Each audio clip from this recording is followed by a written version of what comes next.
Hello guys, namiss ko kayo. Ang last vlog ko nung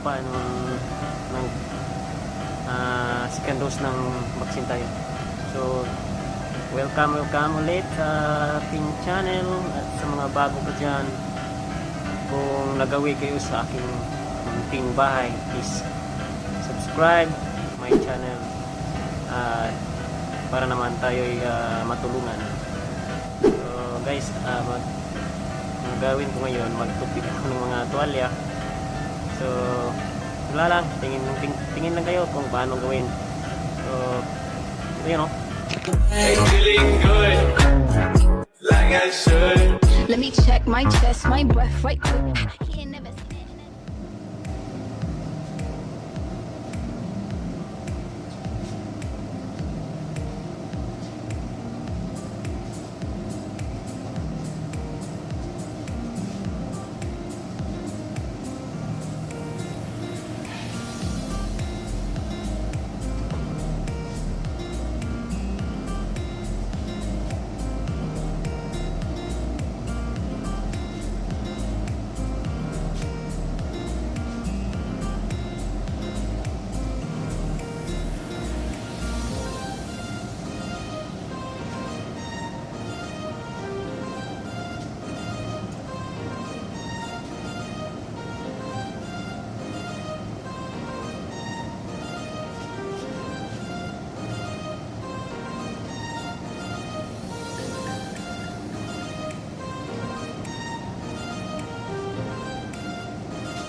So in case, isa yun sa process na ginagawa dito sa laundry.